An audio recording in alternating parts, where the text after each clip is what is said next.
নমস্কার। আজকে আমরা শুনছি প্রতিভা বসুর লেখা প্রথম সিঁড়ি। গল্পটি ভালো লাগলে লাইক করবেন, শেয়ার করবেন, আপনাদের মতামত জানিয়ে চ্যানেলকে সমৃদ্ধ করবেন এবং এখনও যারা সাবস্ক্রাইব করেননি তারা চ্যানেলটিকে সাবস্ক্রাইব করে চ্যানেলের পাশে থাকবেন। শুনছি প্রথম সিঁড়ি। আমরা সেই সময়টায় চুঁচুড়া শহরে বাস করছিলাম। বাবা চাকরি থেকে 1 বছরের ছুটি নিয়ে ব্যবসায় বড়লোক হবার বাসনায় এর ওর তার পরামর্শ গ্রহণে ব্যস্ত ছিলেন। তিনি সরল মানুষ, সৎ মানুষ এবং জাগতিক চাতুর্য বিষয়ে বিশেষভাবে অজ্ঞ। সুতরাং বলাই বাহুল্য কিছুকালের মধ্যেই নিজের সমস্ত অর্থ সমূলে অর্পণ করে ভয়ঙ্করভাবে প্রতারিত হয়ে বেজার মুখে দিনাতিপাত করছিলেন। চুঁচুড়ায় আমরা আমাদের পিসিমার বাড়িতে ছিলাম। মা আর পিসিমা গলায় গলায় বন্ধু, আর আমি পিসিমার নয়নমণি। একমাত্র মেয়ে হয়ে জন্মানোর জন্য সকল আদুরই একা আমার উপর বর্ষিত হওয়ায় আমার দিন বড় সুখে অতিক্রান্ত হচ্ছিল। পিসিমার বাড়িটি বেশ বড় ছিল। যদূর মনে পড়ে ঘরের সংখ্যা 5-6খানার কম নয়, এবং সব ঘরেই পিসিমার পুষ্যি। পিসিমা নিঃসন্তান ছিলেন, সুতরাং সকলের সন্তানই তাঁর সন্তান। ভাগ্নে ছিল, ভাসুরপো ছিল, মা ডাকা একটি ছাত্র ছিল, আর ছিলাম আমরা। সেই ভরা বাড়িতে সবাই মিলেমিশে খুব আনন্দে কালাতিপাত করা যাচ্ছিল।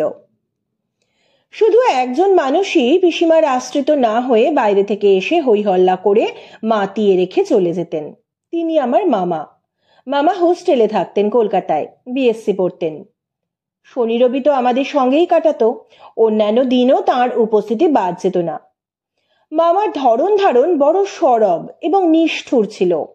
কথায় কথায় আমাকে গাঁটটা মারতেন মাথায়। আমি যেসব কুকুরছানা বেড়ালছানাকে আদর করতুম সেসবগুলোকে গলায় দড়ি বেঁধে ঝুলিয়ে কষ্ট দিয়ে মজা দেখতেন। আমাকেও কত সময় দুহাতে ঝুলিয়ে কুয়োর ধারে নিয়ে গিয়ে ফেলি ফেলি বলে ভয় দেখাতেন। পিসিমা রাগ করতেন তাই নিয়ে। সঙ্গে সঙ্গে মামা, আয় ঠাকুরজি, তোকেও তোর মেয়ের সঙ্গে কুয়োয় ফেলে দি বলে সারা বাড়ি ছুটোছুটি করতেন তার সঙ্গে। এই ঠাকুরজি ডাকটা আমার মায়ের থেকে পাওয়া। মা ডাকতেন বলে মামাও ডাকতেন। মা রাশভারী মানুষ, রং টকটকে ফর্সা, চোখ টানা টানা, রাগ করে তাকালে লাল দেখাতো, যথেষ্ট মোটাও ছিলেন। অতিষ্ঠ হলে মামার নাম ধরে খাদের গলায় একটা ডাক দিলেই মামা ঠান্ডা হয়ে যেতেন। আমার বয়স তখন 10-11 হবে। খুব রোগা ছিলুম। ছোট্ট হারমোনিয়াম বাজিয়ে গান করতুম, পড়তুম একটা মিশনারি স্কুলে। পড়াশোনা কিছু না, ওই গান গান করে সবাই পাগল করে খেত আমাকে। গান আমার দু চক্ষের বিষ ছিল। গানের নামে আমার পিছনের জঙ্গলে গিয়ে বসে থাকার বাঞ্ছা হতো। ওই জঙ্গলটা আমার কাছে এক পরম রহস্য ছিল। পিসিমা বলতেন, ওটা অপদেবতার বাসভূমি, কোনো মানুষ সেখানে যেতে পারে না, গেলেই সাপ হয়ে যায়। গানের নামে আমি সাপ হতেও রাজি ছিলুম। মামা যে আমাকে দুহাতে ধরে কুয়োয় ঝুলোতেন অথবা বেড়ালছানা কুকুরছানাকে কষ্ট দিয়ে ছোট্ট বুকটা ভেঙে দিতেন, সেটাও গানের জন্যই। গান করতে না চাইলেই ওই শাস্তি। সেই মামার একদিন বিয়ে ঠিক হলো। নীলফামারী থেকে আমার মার বাবার এক লম্বা চিঠি এলো সেই সুখবর বহন করে। মা আনন্দে থই থই করতে লাগলেন, আর আমি তো বটেই। মামা বাড়ি বলতে যদি শুধু মামাকেই বোঝায়, তাকে তো রোজই দেখছি, কিন্তু দিদিমা দাদামশাই নামের মানুষ দুটিকে কখনো দেখিনি। ডগমগ হয়ে মাকে বিরক্ত করতে লাগলাম। কবে যাব কবে যাব? মা বললেন, যাবেই তো, অস্থির হচ্ছ কেন, বিয়ের দেরি আছে। আমার কি আর দেরি সয়? আমি তবু বিরক্ত করি। এই করতে করতেই একদিন সময় হয়ে এলো। মা ট্রাঙ্ক বাক্স গুছলেন, উপহার সামগ্রী কিনলেন। সর্বশেষে দেখি আমার সেই পুঁচকে হারমোনিয়ামটিও যাচ্ছে সঙ্গে। সব সুখে কলছি কলছি জল ঢেলে দিল কে। চোখের জল মুছতে লাগলাম দরজার কোণে দাঁড়িয়ে। এতখানি বয়স পর্যন্ত দাদামশাই দিদিমাকে না দেখার একটা কারণ ছিল। মাকে কখনো তার পিত্রালয়ে যেতে দেখিনি। অন্তত জ্ঞান বুদ্ধি হওয়ার পর থেকে নয়। আসলে আমার মায়ের নিজের মা ছিলেন না। দাদামশাই বেশি বয়সে যাকে বিবাহ করেছিলেন তিনি আমার মায়ের বয়সী এক মহিলা। হয়তো সেই কারণেই অভিমান ছিল। কিন্তু ভাইয়ের বিয়ের ব্যাপারে দেখা গেল ঘন ঘন পত্র বিনিময় হচ্ছে। মায়ের বাবা বলতে গেলে মায়ের উপরই অনেক কিছু ভার দিয়ে দিয়েছেন। আর মায়ের সৎ মা লিখেছেন, তুমি এসে না দাঁড়ালে সবই বন্ধ হয়ে যাবে। এরপর আর কথা কি। চুঁচুড়া থেকে নীলফামারী কেমন করে যে গিয়েছিলুম তা মনে নেই। পৌঁছেছিলুম সকালে।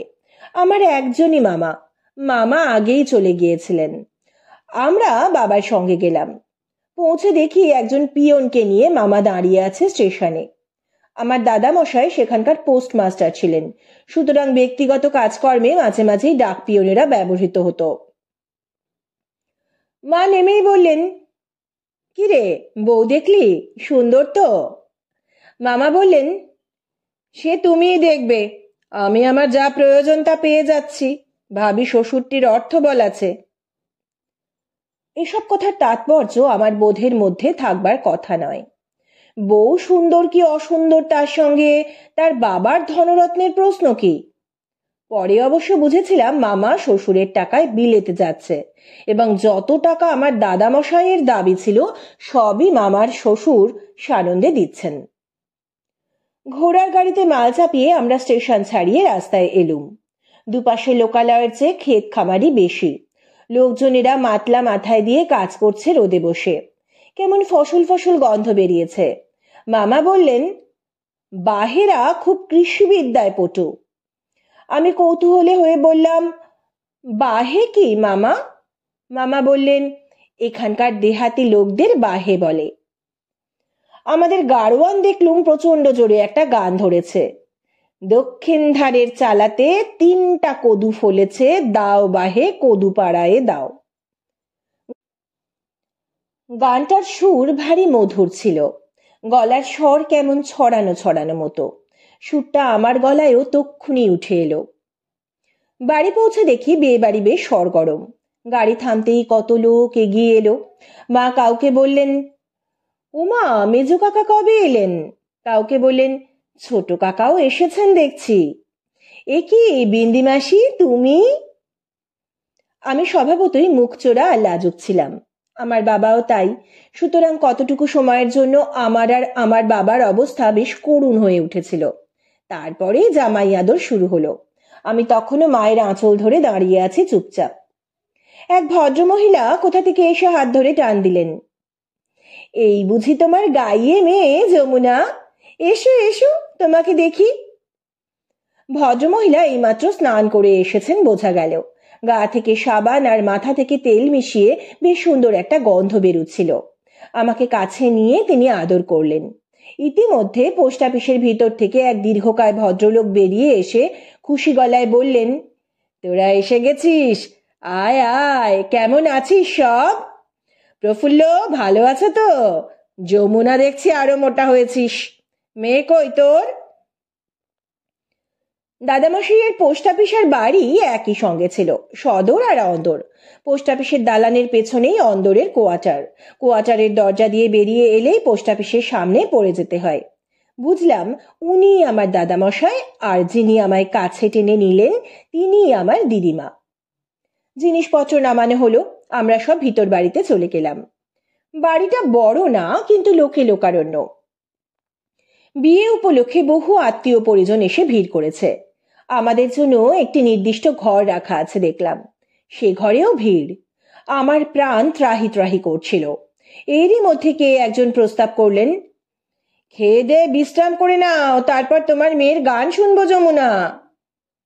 বলাই বাহুল্য আমার আত্মা তখন চুঁচুড়ায় আমার পিসিমার জন্য কেঁদে উঠছিল।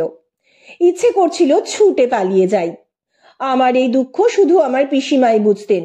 সব সময় তিনি বলতেন, মেয়েটাকে আর জ্বালাস না তো, যখন তখন কেবল গান, অতই সোজা কিনা। আর এই কথা শুনেই আমার মামা বলতেন, দাঁড়া ঠাকুরজি, তোকে আর তোর মেয়েকে আজ একসঙ্গে কুয়োয় ফেলি। ভাগ্য ভালো গান আর আমাকে সেদিন গাইতে হলো না। আমার মা গিয়েছেন এতদিন বাদে। দিদিমা প্রাণপাত করে যত্ন করছেন মাকে। বিয়ের সমস্ত কর্তৃত্বের ভার তুলে দিচ্ছেন সৎ মেয়ের মাথায়। বলছেন, বাড়ির বড় মেয়ে, সবই তো তোমার কাজ, তুমি ছাড়া কে করবে? পাকা দেখা এখনো বাকি, তুমি আগে আশীর্বাদ করবে তবে তো সব। এখন পরামর্শ দাও, কি দিয়ে কি করি। দিদিমার কথা শুনে মায়ের অভিমান নিমেষে অন্তর্হিত। দুপুরে সভা বসলো সকলের, অনেক কচকচি হলো। দেখলাম সভানেত্রীর আসনটিও যেমন মাকে দেওয়া হয়েছে, সেই আসনের মান রেখে মাও তেমনি যথেষ্ট দাপটের সঙ্গে আপন অভিমত ঘোষণা করছেন। সবাই বলছিলেন তারা অর্থাৎ মালখানগরের বসুরা এত বড় কুলীন যে ভাবি বধূর পিতা নগেন নন্দী যত বড় লোকই হন না কেন, ব্যবসা বাণিজ্য করে মেয়েকে যখন জাতে ওঠাচ্ছেন তখন তাকে ঘুড়ির সুতো আর কিছুটা বেশি ছাড়তে হবে। নগদে তিনি যা দিচ্ছেন দিন, অমুক বাবদ আরো কিছু বাড়াতে হবে, তো অমুক বাবদ তো দেওয়াই উচিত, তাছাড়া এ ও তা। আমার বাবা চুপচাপ এক কোণে বসেছিলেন, শুনতে শুনতে অতিষ্ঠ হয়ে উঠে বাইরে চলে গেলেন। বিয়ের মাত্র 2 দিন আগে আমরা গিয়েছিলাম। বাবার কাজ ছিল বলে যেতে দেরি হয়ে গিয়েছিল আমাদের। পরের দিন মেয়ের বাড়ি থেকে অধিবাস এলো। রাজ্যের লোক দাঁড়িয়ে গেল সেই দৃশ্য দেখতে।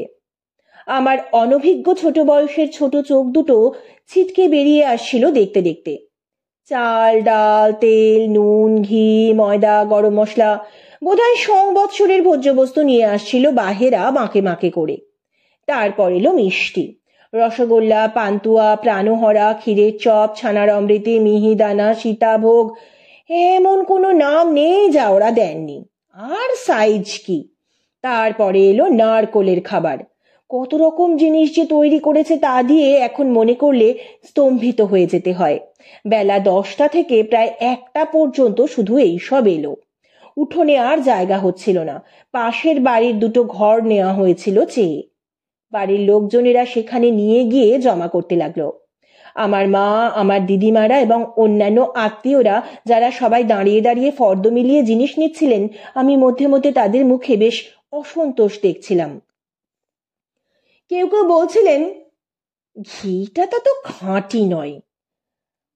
আদমন তেলের কথা বলা হয়েছিল, যা দেখছি 15 সের আছে কিনা সন্দেহ। মিষ্টির সাইজগুলো বলা যায় মাঝারি। আর কিসমিস কত কম দিয়েছে দেখেছো? বলা হয়েছিল গোবিন্দভোগ চাল পাঠাবেন, এই তো দেখছি বেশ মোটা। আমি এই সময় আমার বাবার দিকে তাকিয়েছিলাম, জানি না কেন, কিন্তু অজানিতভাবেই আমি আর আমার বাবা সেই সময় একাত্মবোধ করেছিলাম। আমার ছোট মন কেমন করছিল, আমার বোধ আমাকে ব্যথিত করছিল।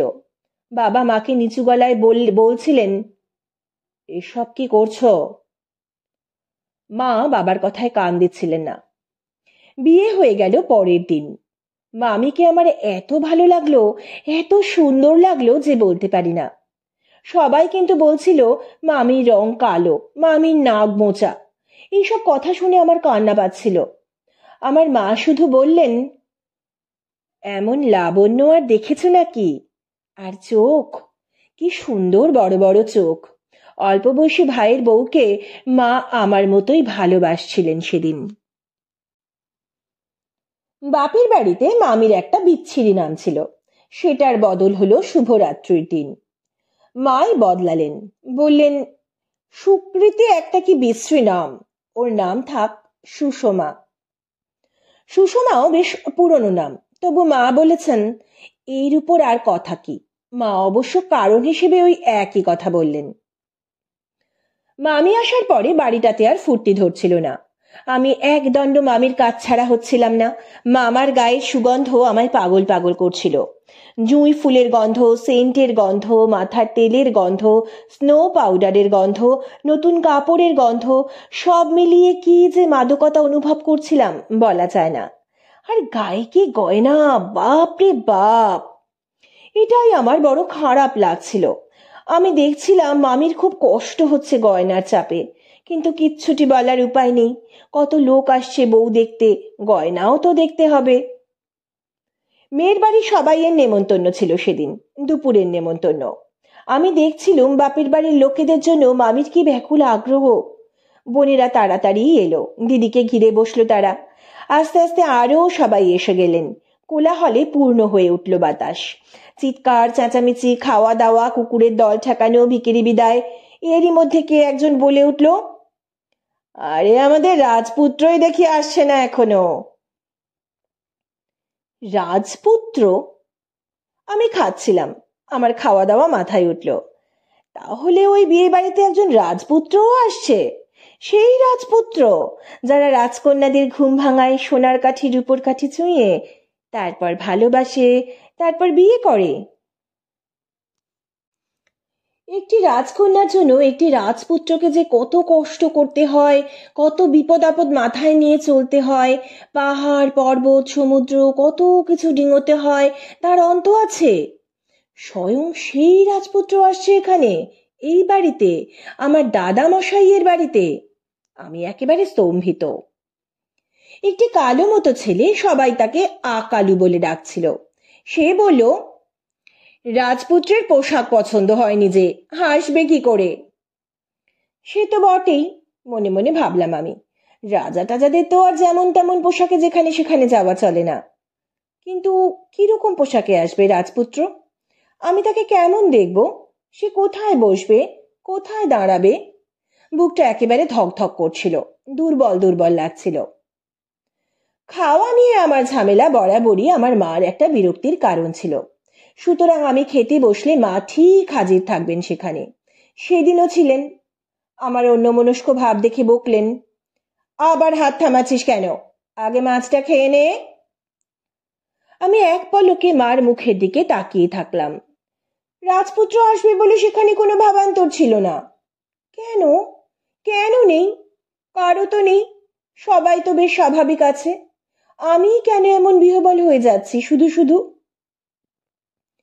রাজপুত্রের জন্য আমার প্রাণটা খাঁ খাঁ করতে লাগলো, আর কিছুতেই মন রইল না। খেয়ে উঠে নতুন মামি ভুলে পোস্ট অফিসের সামনে গিয়ে দাঁড়িয়ে থাকলাম। শুধু তো রাজপুত্রকে দেখলেই চলবে না, সে কেমন করে আসবে, লোক লস্কর হাতি ঘোড়া ইত্যাদি সারাটা পথ কিরকম একটা অলৌকিক জগতে পরিণত হয়ে যাবে, সবই তো দেখতে হবে। কিন্তু হায়, কত লোক এলো গেল, দেখতে দেখতে বেলা পড়ে এলো, তবু রাজপুত্র এলো না। আসলে আমি আমার কল্পনার ঘোড়াকে বড় বেশি দৌড় করিয়েছিলাম। ব্যাপারটা যে সম্পূর্ণ বিশ্বাসযোগ্য নাও হতে পারে, সে কথাটা বুঝেও বুঝতে ইচ্ছা করছিল না। আমার কান্না পাচ্ছিল। এরপরে হতাশার চরমে পৌঁছে মাকে গিয়ে মনের কথা জানালাম।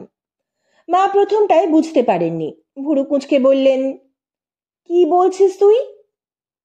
নাকি সুরে বললাম, তোমরা যে বললে রাজপুত্র আসবে, আসছে না কেন? রাজপুত্র আসবে? মা আকাশ থেকে পড়লেন। পাশেই একজন মামা দাঁড়িয়েছিলেন, হো হো করে হেসে উঠলেন তিনি। আসলে তিনিই বলেছিলেন রাজপুত্র আসছে না কেন। হাসি দেখে আমি ক্রন্দনমুখী হলাম, আর মা বললেন, ব্যাপারটা কি রে কালু? দাঁড়াও, দেখাচ্ছি এক্ষুনি, আয় আমার সঙ্গে আয়, রাজপুত্রকে দেখিয়ে দিচ্ছি তোকে। আমার হাত ধরে টানলেন আমার সেই কালু নামের মামা। তারপর পাশের যে বাড়িটায় দুখানা ঘর ভাড়া নেওয়া হয়েছিল সেখানে গিয়ে হাঁকলেন, এই অমল, এদিকে আয়, তোকে দেখার জন্য এই মেয়েটি ভীষণ কান্নাকাটি করছে। অমল নামে ছেলেটি তৎক্ষণাৎ উঠে এলো। আমাকে দেখার জন্য কান্নাকাটি করছে? কে? শ্রীমতী নাইটিঙ্গেল, এর নাম শুনেছিস? অমলকে দেখে আমি হাসবো না কাঁদবো বুঝতে পারলাম না। একটা সাধারণ সাধারণ ছেলে, সাদা ফ্যাটফ্যাটে রং, অল্প অল্প গোঁফের রেখা গজিয়েছে, পরনে ফিনফিনে ধুতি, গায়ে ফিনফিনে পাঞ্জাবি, পায়ে স্যান্ডেল। একগাল হেসে আমার মুখের দিকে তাকিয়ে বলল, আমাকে দেখতে চাইছো কেন খুকি? খুকি? রাগে আমার আপদমস্তক জ্বলে গেল। তুই নিজে একটা জলজ্যান্ত খোকা, নেহাত বিয়ে বাড়ি বলে হাফ প্যান্টের বদলে ধুতি পাঞ্জাবি পরে বুড়োটে ভাব নিয়েছিস, মাকুন্দ মাকুন্দ মেয়েলি গাল, আর তুই আমাকে খুকি বলছিস? তেরিয়া হয়ে বললাম, তোমাকে দেখতে চাইবো কেন? তুমি আমার কে? তাহারা আমি কি জানি। অমল দাঁত ছিটকিয়ে হাসলো। কালু মামাই তো বললেন দেখবার জন্য কান্নাকাটি করছো। কালু মামার হাত ছাড়িয়ে মাথা ঝেঁকে এক ছুটে চলে আসতে আসতে বললাম, তোমার মতো একটা পুঁচকে খোকাকে দেখতে আমার বয়ে গেছে। কালু মামা হাসতে হাসতে বলছিলেন, আরে তুই আসছিস না দেখে আমি বলেছিলাম রাজপুত্র এখনো আসছে না কেন। সেই শুনে ও ভেবেছে সত্যি বুঝি এক রাজপুত্র এসে হাজির হচ্ছে এ বাড়িতে। মেয়েটা বেজায় বোকা। ওকে, যমুনাদির মেয়ে, গান শুনিস, অবাক হয়ে যাবি। অমল আসলে আমার সেই মুহূর্তের সবচেয়ে প্রিয়, সবচেয়ে সুন্দর, সবচেয়ে ভালো লাগা ভালোবাসার নতুন মামির ১.৫ বছরের বড় ভাই। মামি ১৬, অমলের ১৭.৫।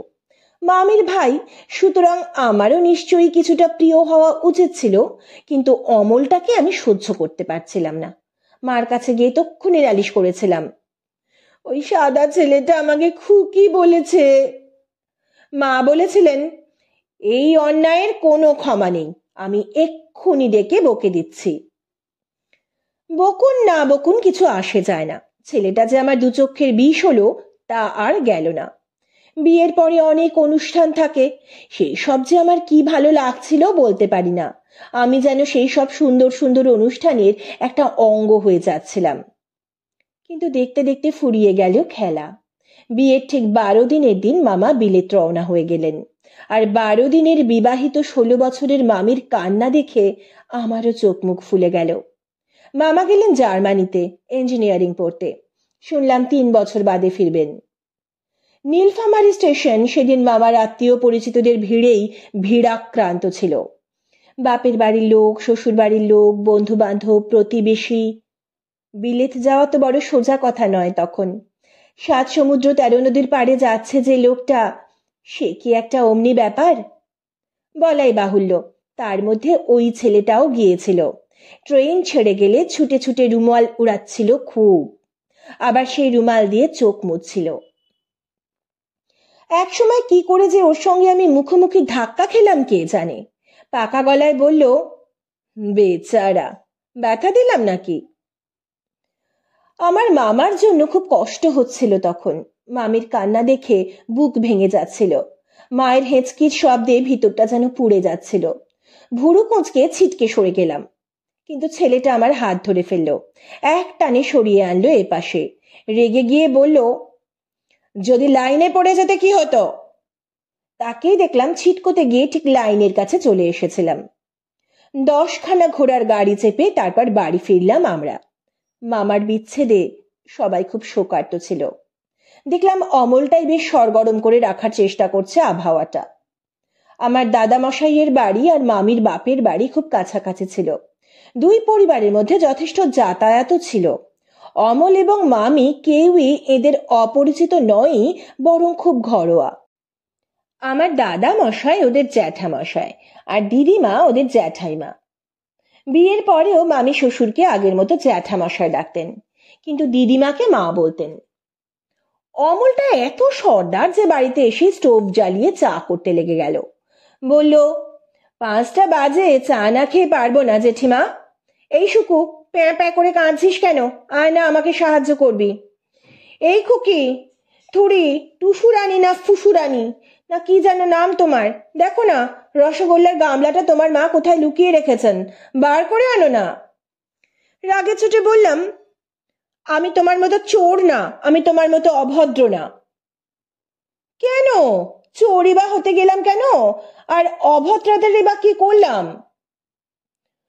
লুকোনো খাবার যারা খুঁজে বার করে তারা নিশ্চয়ই চোর, আর যারা একজন ক্লাস 6-এর মেয়েকে ঠিক মতো নামে ডাকতে জানে না তারাও নিশ্চয়ই অভদ্র।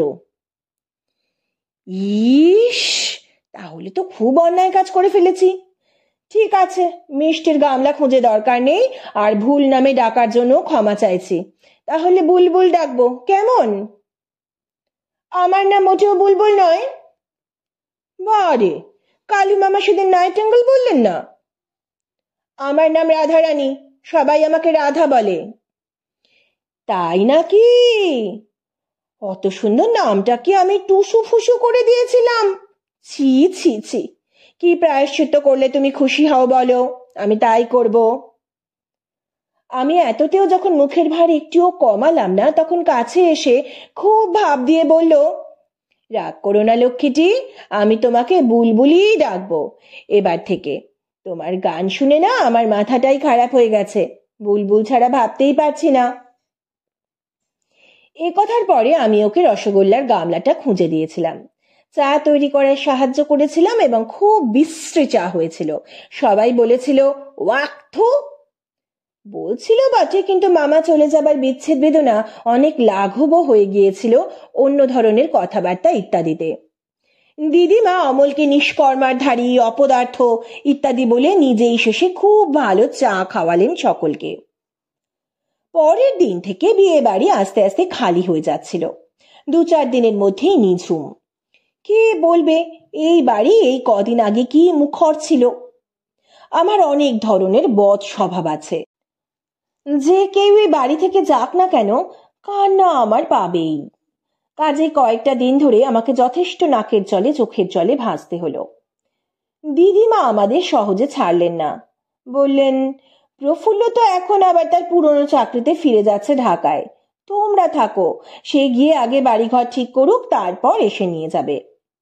বাবা বললেন, তা মন্দ কথা নয়, এখন গেলে বরং তোমাদের অসুবিধেই হবে, কোনো আত্মীয়ের বাড়ি ছাড়া তো আর উঠতে পারবে না, একটা পছন্দ মতো বাসা ঠিক হতে নিশ্চয়ই সময় লাগবে। দাদামশাইও বললেন, হ্যাঁ হ্যাঁ সেটাই ভালো, এসেছিস যখন কদিন থেকে যা। আমার বেশ থাকার ইচ্ছেই ছিল, মামিকে ছেড়ে আসার কথা আমি ভাবতেই পারছিলাম না, আর মামিও কিছুতেই আমাদের ছাড়তে চাইছিলেন না। সুতরাং রয়ে গেলাম। কথা থাকলো বাবা কাজে যোগ দিয়ে বাড়ি ঠিক করে তারপর এসে নিয়ে যাবেন আমাদের। কোথা থেকে অমল এসে বাগড়া দিয়ে বলল, না না জামাইবাবুকে আর কষ্ট করে আসতে হবে না, আমিই নিয়ে যাব। দিদিমা এক ধমক দিয়ে বললেন, তুই যাবি কি রে, তোর পড়াশোনা নেই, ফাঁকিবাজ।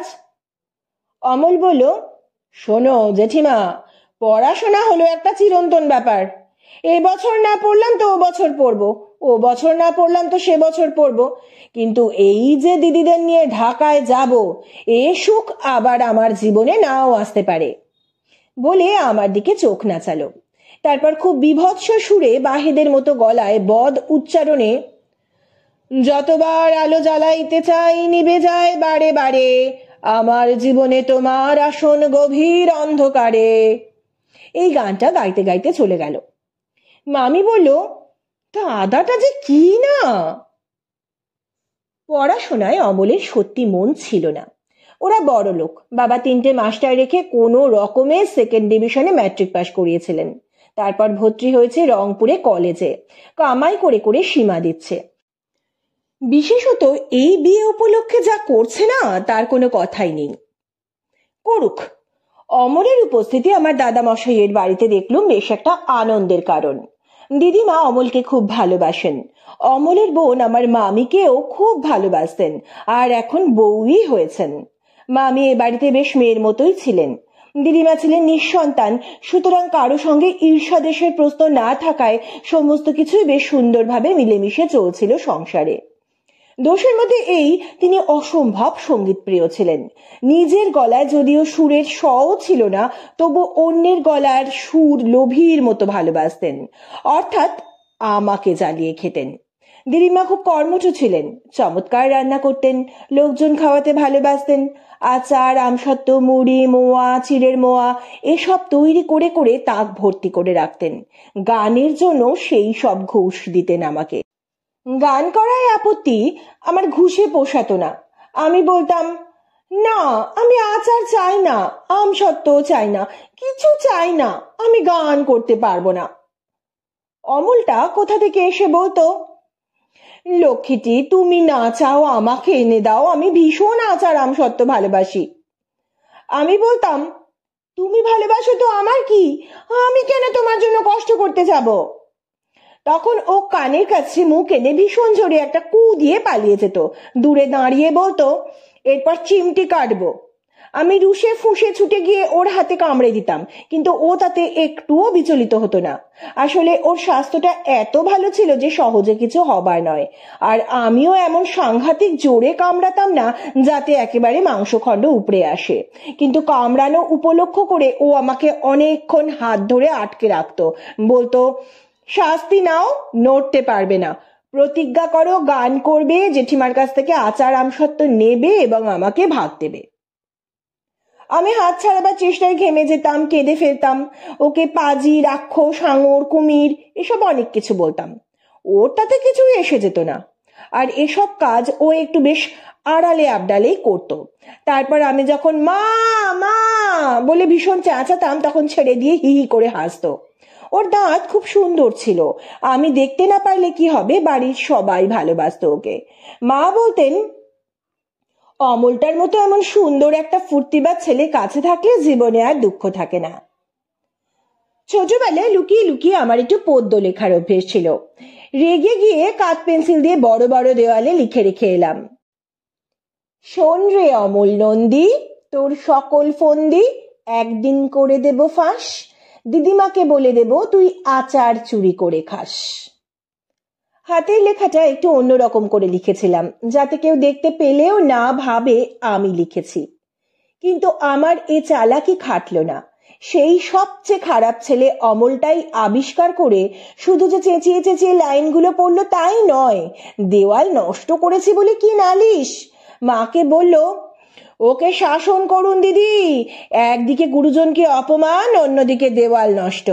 আর এ কি যে সে দেওয়াল, এ হলো গিয়ে পোস্ট অফিসের দেওয়াল। আমি তো যা দেখছি এক্ষুনি পুলিশ এসে যাবে।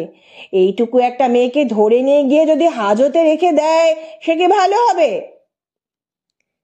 সবাই মুখ টিপে হাসছিল। আমি যুগপৎ লজ্জা এবং ভয়ে বেশ আড়ষ্ট হয়ে গেলাম। আর ইচ্ছে করতে লাগলো অমলকে গিয়ে আঁচড়ে কামড়ে ছিন্ন ভিন্ন করে দিয়ে আসি। দিদিমা গম্ভীর হয়ে বলল, তাহলে অমল কি করা যায়? উপায় একটা আছে অবশ্য, অন্তত হাজত বাসটা তো বন্ধ করা দরকার। তা সেটা করো, অমন চুপচাপ থাকলে তো চলবে না অমল। অনেক মাথা খাটিয়ে অমল বলল, এখন হলো গিয়ে আপনার বিকেল 5টা, ধরুন পুলিশ আসতে আসতে 8টা কি 8:30। আমি বরং চাটা খেয়ে বারান্দায় পাটি পেতে গান শুনতে থাকি।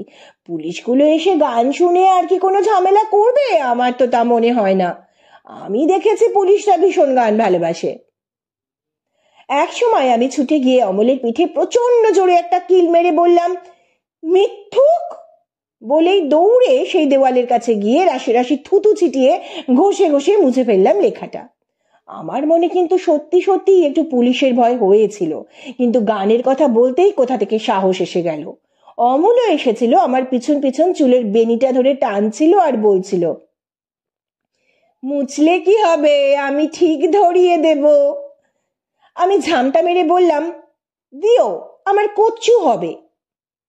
আর তারপর যখন ঘন্ট করে খাবে পুলিশেরা, তখন তখন তো এই অমলকেই ছুটতে হবে বাঁচাবার জন্য। ঘন্ট করে খায় তো খাবে, তোমার তাতে কি?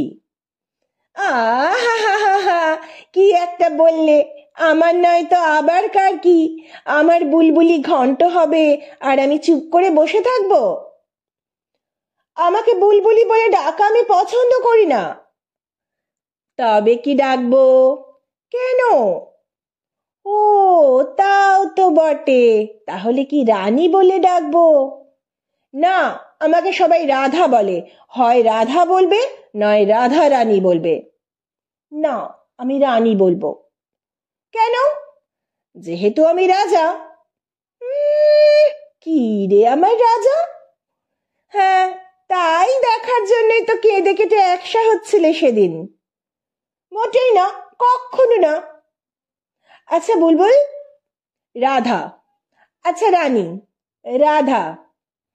এই জানো, ছেলেবেলায় কে একজন আমার নাম কৃষ্ণ রেখেছিল। অমলের বদলে তুমি আমায় কৃষ্ণ বলে ডাকো না কেন? তাহলে আমি স্বচ্ছন্দে তোমাকে রাধা বলে ডাকতে পারি। এ কথা শুনে কেন যেন আমার কানটা ঝাঁ ঝাঁ করে উঠল। আমার বয়স যাই হোক, রাধা আর কৃষ্ণের সম্পর্ক না জানার কথা নয়। বুঝতে পারলাম অমলটাকে আমি যত পাজি ভাবি ও তার চেয়েও পাজি। জবাব না দিয়ে চলে আসছিলাম, চট করে ধরে ফেলে চুমু খেয়ে নিল। কদিন বাদেই বাবার চিঠি এসে গেল। খুব ভালো বাড়ি পেয়েছেন, কাজে যোগ দিয়েছেন, এবার আমাদের নিতে আসছেন 2-4 দিনের মধ্যেই। অমল দাপাদাপি করতে লাগলো, ইস জামাই বাবুটা কি আবার নিজে আসছেন। আমি বাবাকে কত বলে কই রাজি করিয়েছিলাম, কত ভয়ানক জরুরি প্রয়োজন বলে বুঝিয়েছিলাম, নতুন কুটুম নইলে ভীষণ রাগ করবে ভয় দেখিয়ে কথা আদায় করেছিলাম, আমার সব প্ল্যান ভেস্তে দিল। আড়াল বুঝে আমাকে বলল, এই আমি যাব? আমি ভুরু কুচকে বললাম, তুমি যাবে কি না যাবে তার আমি কি জানি। তোমার কি ইচ্ছে বলো না। আমার আবার কি ইচ্ছে কি?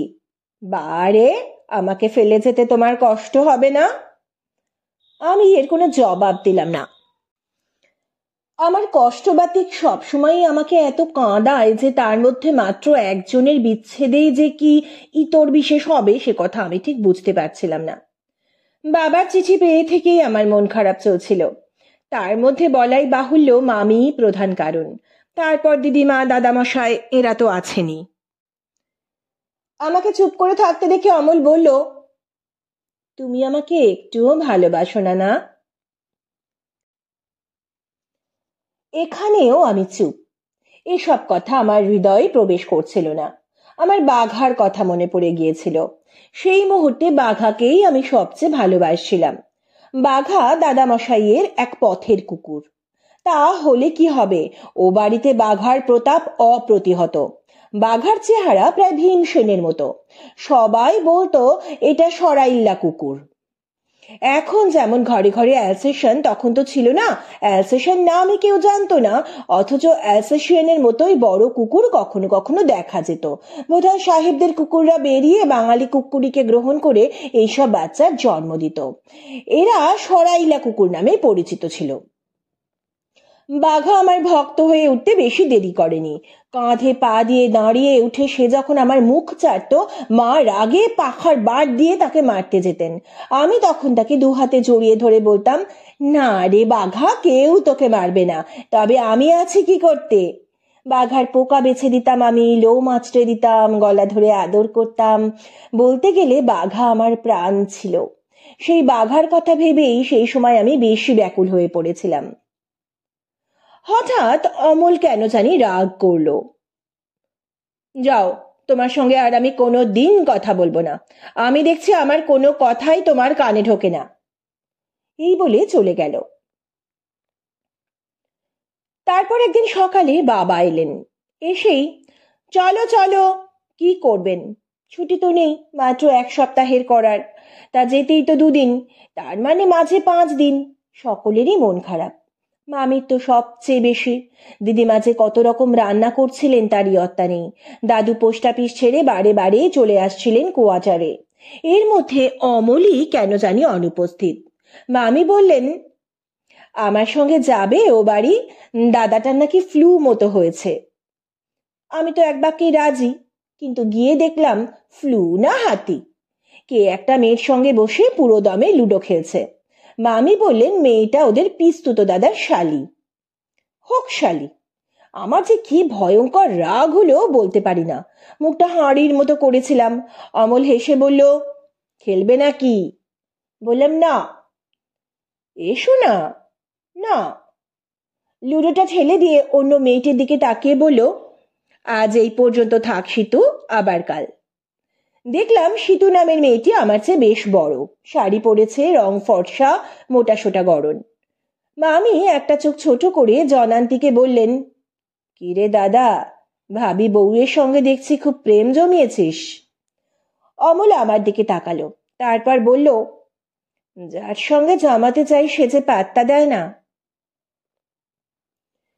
অমল বড় লোকের একমাত্র ছেলে। অমলের উপরে অনেকেরই বেশ নজর ছিল। পিস্তুত বৌদি উদ্দেশ্যমূলক ভাবে এই বোনকে বেড়াবার উছিলায় আনিয়েছিলেন এখানে।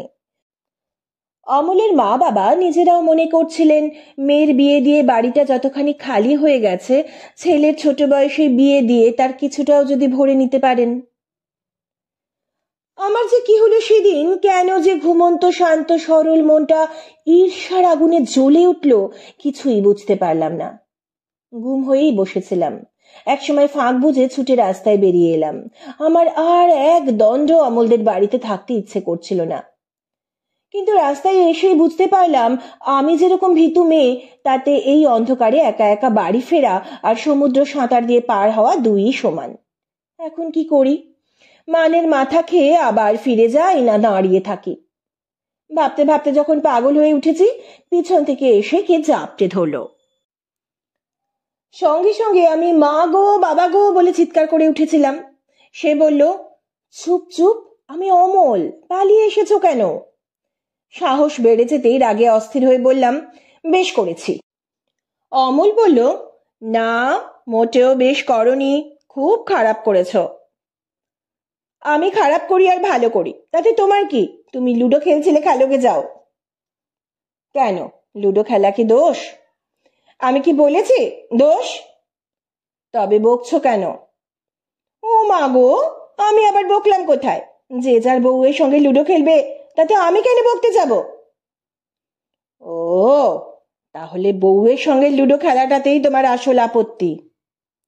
মোটেও না, কখনো না। মোটেও না, কখনো না। অমল আমাকে ভ্যাংচালো। তারপর সেই বদ স্বভাব ছেলেটা বেনি টেনে নিয়ে বলল, শিগগির চলো, সবাই খুঁজছে। আমি বললাম, না। তাহলে কি পাঁজা খোলা করে নিয়ে যাব? এই সময় আমি একটা খুব পাকা কথা বললাম, বলেই কান গরম হয়ে গেল। বললাম, আমাকে কেন পাঁজা খোলা করবে? নিজের বউকে করোগে যাও। বলা মাত্রই অমল সত্যি আমাকে দুহাতে তুলে নিল, কানের কাছে মুখ রেখে বলল, নিজের বউকেই তাহলে নি।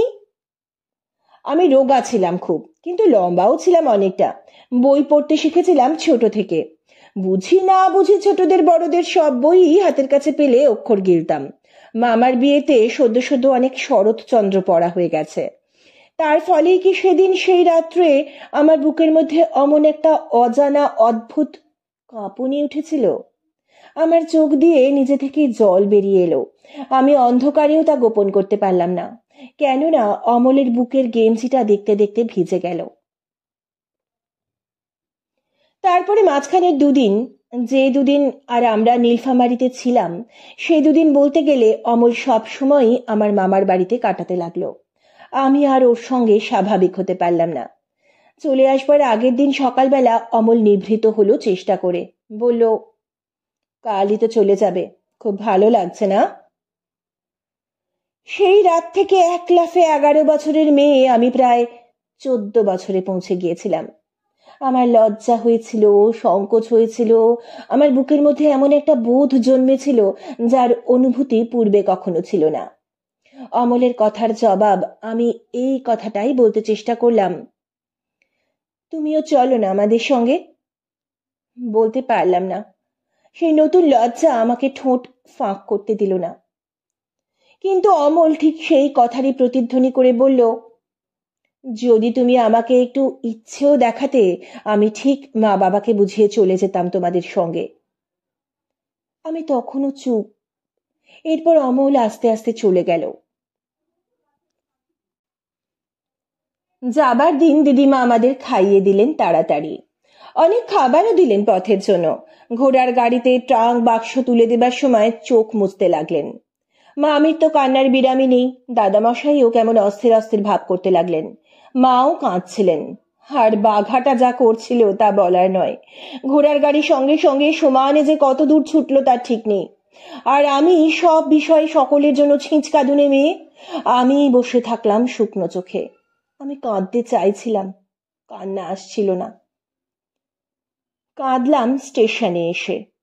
দেখলাম একটা পোস্টে ঠ্যাসান দিয়ে দাঁড়িয়ে আছে অমল।